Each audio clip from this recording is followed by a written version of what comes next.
Hi everybody, it's Miss Kaylee. It's Tuesday, May 12th. I'm here to do the read aloud for today. Today's read aloud is called Grumpy Monkey. It's by Suzanne Lang, illustrated by Max Lang. And it's about a monkey who's grumpy, and he's showing he's grumpy through the way he looks, the way he's walking, and his body language. He's all hunched over. Now, I don't know about you, but throughout school being closed, at times I've felt all sorts of emotions. I've felt happy, I've felt sad, and I've felt grumpy at times. And I've told people I don't feel grumpy. I don't know about you, but I'm sure you felt grumpy a time or two over this whole school being closed. Because maybe you wanted to go to school, or maybe you didn't want to do your schoolwork, or something you didn't want to do and you were grumpy about it. So this is about how to handle not being so grumpy. So this is a great book. It's funny. I hope you love it as much as I do. Here we go. I'll be reading Grumpy Monkey by Suzanne Lang, illustrated by Max Lang.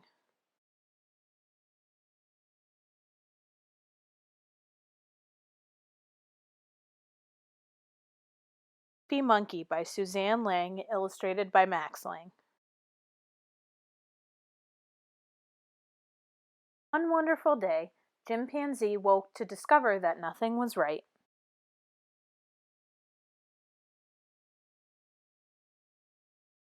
The sun was too bright, the sky was too blue, and the bananas were too sweet. Jim was confused. What's going on? Maybe you're grumpy, suggested Norman from next door. I'm not grumpy, Jim insisted. On his walk, he met Marabou.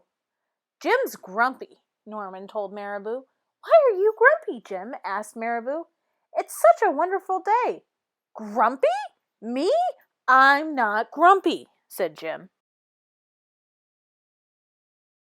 But look at how you're standing, Marabou said. It's true, said Norman. You're all hunched. So Jim loosened up. Then he ran into Lemur. Jim's grumpy, Norman told Lemur. Why are you grumpy, Jim? Asked Lemur. It's such a wonderful day. Grumpy? Me? I'm not grumpy, said Jim.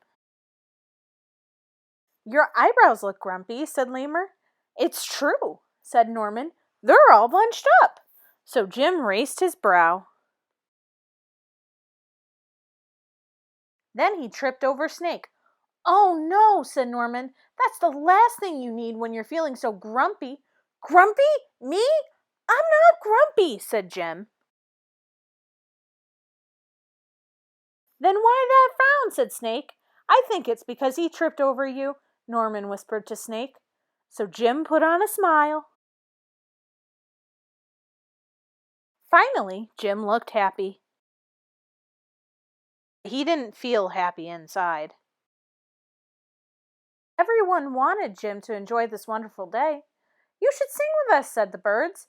Jim didn't feel like singing. You should swing with us, said the monkeys. Jim didn't feel like swinging. You should roll with us, said the zebras. Jim didn't feel like rolling. You should stroll with us, said the peacocks. Jim didn't feel like strolling. You should lie in the grass. You should stomp your feet. You should take a bath and make a splash. You should hug someone. You should laugh. You should take a nap. You should eat old meat or some honey. You should jump up and down. You should sit in the sun. You should dance. But Jim didn't feel like doing any of that. Why are you grumpy, Jim? Asked the others. It's such a wonderful day. I'm not grumpy, shouted Jim as he beat his chest.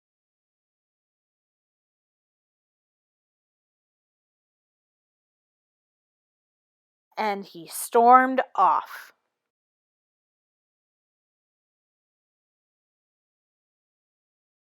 Jim felt sorry, a little sorry for shouting at everyone, but mostly sorry for himself.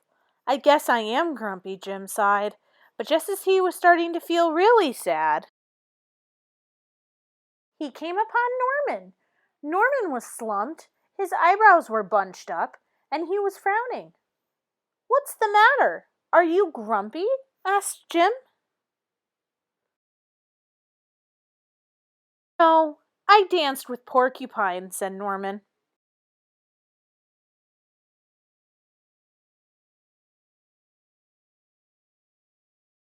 "Are you okay?"